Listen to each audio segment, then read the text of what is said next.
Yo, what is up everyone? Jay here with another Fire Emblem Heroes video, and today we're going to take a look at this year's New Year's banner that has just been revealed. And to no one's surprise, it is New Year Beasts once again. So this year we are having the OCs, of course, and a couple other characters as well, not entirely OCs. But the first character is Ashe. Earnest greetings. She looks absolutely adorable, super duper cute. Always liked Ashe. She's definitely one of the more likable characters. And this time she's a blue infantry beast, which we've definitely seen before on New Year's banners. We saw New Year's Valoria a couple years ago. So Ashe here is very, very strong. She has a very good weapon. So Heralding Horn gives her -1 special cooldown and the mini spendthrift effect if the foe initiates combat or if the foe is greater than or equal to 75% HP. And then she also grants the following effects based on the number of allies within 3 spaces of her. So this is pretty crazy because the first effect is pretty nutty, giving her the Brave effect if she has one greater than or equal to 1 ally, and if she has weapon triangle advantage or if the foe initiates combat. So 2 conditions on that are pretty easy. So meaning if she's against a red foe, she's going to be able to Brave attack them if she has greater than or equal to 1 ally, or if they initiate, she also attacks twice. So Brave effect is going to be very strong against a lot of the red tanks, a lot of the red god swords, because she's probably not going to be that fast compared to a lot of the god swords. So having a Brave effect is going to be really strong. So that is pretty good for her. And if she has greater than or equal to 2 allies, she reduces damage from the foe's first attack during combat by 40%, which is pretty standard. And if it's greater than or equal to 3 allies, the foe can't make a follow-up attack. So relatively speaking, these are pretty easy conditions to get because it's within 3 spaces. So if you want to get everything, you kind of just have to crowd everyone with her, ideally with like a save tank or near save tank or something, depending on what you're running. She does have distant reversal on her, so I guess if you want to use your budget, you just want to use her kit off the bat, you can use a far save tank, or sorry, a near save tank.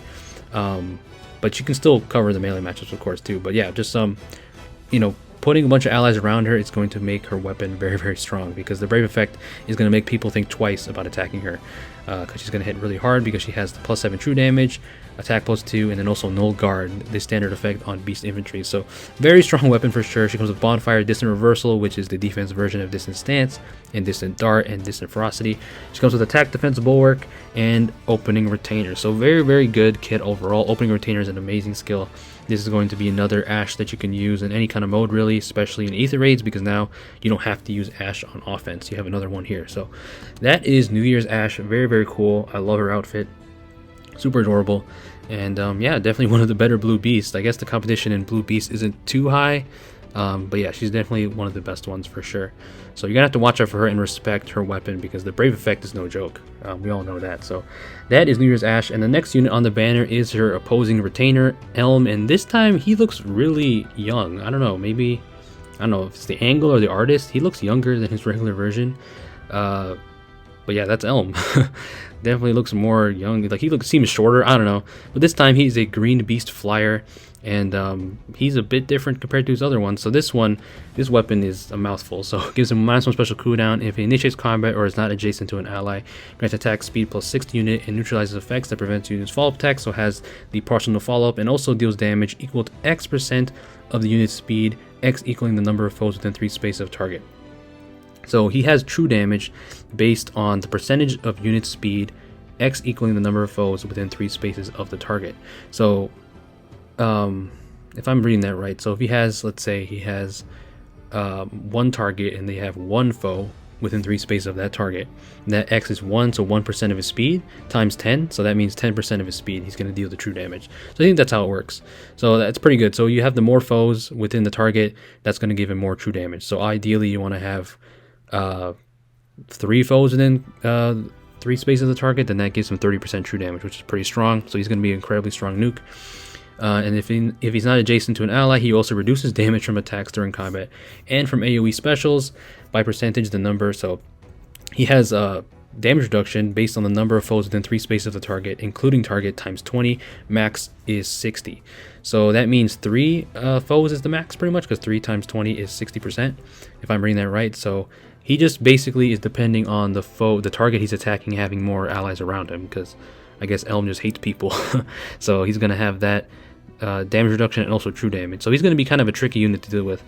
And at the start of turn, of course, if he's not adjacent to any or adjacent to only beast and allies, he can transform and move more than 1 space, is the normal beast flyer condition. He comes with Luna, Beast and Trace 3, which is a new beast skill. We had beast agility on Embla, which gives you the ability to transform anywhere and no follow-up, but this one doesn't have no follow-up. Instead, it has Kanto remaining 1. So that's pretty good option for it's pretty good option on Naisala, because like I have a plus 10 Naisala myself, and he would love this skill because you don't have to transform. Mine just has, I think mine has attack, defense, near trace, and this is pretty much a better one, except you don't have the debuffs, but you do have the ability to not have to transform and be next to a beast or dragon. So beast and trace is definitely a cool option. He comes with colorless feud. So yeah, that is New Year's Elm. Both him and Ash are very, very strong units, and even if they don't have like the craziest kits, there's still units you have to watch out for because they can hit incredibly hard and also be annoying to take out. So those are New Year's Ash and Elm, and then we have Pan as the next unit. And I finally realized why, I shouldn't say finally, but I realized why Pan is on this banner along with Yarn. He's the TT unit, is because next year in 2023 is the year of the rabbit. So that's a pretty cool reference in the Chinese zodiac, I believe. That is the year of the rabbit is 2023, so that's why Pan and Yarn are present. And there's Pan getting her first ult, I think. This is her first ult, I'm pretty sure. But yeah, this time she is a red beast cavalier compared to her regular version that's a blue beast, so that's a nice mix up for her. And she comes with Keen Rabbit Fang. This gives her -1 special cooldown, effective against cavalry foes, which she always had, and if she initiates combat or is not adjacent to anyone, grants attack speed +6, has partial no follow-up, and reduces damage from the foe's first attack by 40%. And also, if she's faster than the foe, she grants +1 special charge to her attack during combat. So kind of like Flashing Blade, except I think it works in both. Yeah, per attack, not her own attack, so that's pretty good. And then the standard beast transformation for cavalry units, having the follow-up negation and attack defense debuff. So Keen Rabbit Fang is amazing because she's a D mode actually. And she comes with Luna, attack speed clash 3, which is pretty amazing to me that they they demoted this skill really fast, because we just had Brave Salif a couple months ago, and now we have this as a 4-star option, or probably 5-star lock, but still on a 4-star available unit. So that is really amazing, and she comes with low speed defense, which is always a good skill for any kind of cavalier. So yeah, Pan, New Year's Pan is a solid D mode for sure. I think a decent amount of people are going to go over her because she's a strong cavalier, you know, and she's kind of unique because we have a lot of competition in red cavaliers, but you know, it's mostly sword cavaliers, you know, but now she's actually a beast, so that's pretty cool. And then the star of the banner, the duo of the banner, Renewed Gods, duo Asker and Embla. And I kind of called this because I kind of shipped them together, honestly. I mean, as you can see, they're reunited. They had their thing in the story. They were used to be teammates, and I kind of see them as exes, and now they're back together. I was like, hey, boyfriend and girlfriend come back together, and here they are for New Year's. And this time they're not a beast unit though. They're actually a colorless infantry unit. So that's really interesting that they're not a beast, that they didn't choose them, they didn't make them beasts, which I find interesting. So in a way, they're kind of just like a updated version of New Year's Alphonse and Sharina. Not exactly a blue tone, but still a strong, tanky, colorless mage, or strong mage in general. So Duality Vessel gives them -1 special cooldown. If unit is within 3 spaces of an ally, grants +5 level stats, makes a guaranteed follow-up attack, and also inflicts the guard effect on the foe. And then also you reduce damage from the foe's attacks during combat by 20% of unit's defense, which is the same thing that Asker has in his weapon, having that true damage reduction, which is amazing because it's going to make him super duper bulky and make him survive a lot of hits. And it's, you know, if you fought any kind of bulky Asker, it's super frustrating taking him out sometimes. So having this on a tome is pretty crazy. And yeah, so Duality Vessel, no joke. Comes with Bonfire, Defense, Res Finish, so we have another skill in the Finish family, so it's pretty good for him because he's just trying to be bulky as possible. They're going to have a lot of bulk. And then they have Attack, Res Tempo, which helps them spam specials. And you know, it's also great with their guard effects, so they can just be defensive and offensive. So kind of like New Year's Alphonse, like I said, in a way, because New Year's Alphonse was able to spam specials, and New Year's Asker can also kind of do the same thing. And it comes with the amazing C skill Open Domain, so you can use this on defense instead of just offense now, so that's pretty amazing. And yeah, like, their weapon doesn't seem that crazy. Like, honestly, they could have went more crazy on them. I feel like if they were a beast, it would have been crazier maybe, but I kind of appreciate them being a tome this time instead of being another beast unit. Makes them more unique because there isn't that many like bulky mages really that can take hits like Asker. There isn't too many because most mages are offensive or like just slow and hit hard, so that's pretty cool. And then their dual skill grants +6 to unit, +6 to all their stats to unit and allies within 2 spaces for 1 turn, so basically Shining Emblem to everybody for 1 turn, and then grants special cooldown -1 to unit and those allies. So yeah, this duo, clearly Asker is the lead, but it definitely feels like they took more from Asker than they took from Embla, because there's no like anti-save stuff. The weapon, I guess, has similar effects to Embla's weapon, but it feels more like Asker than Embla, which makes sense because Asker is the lead.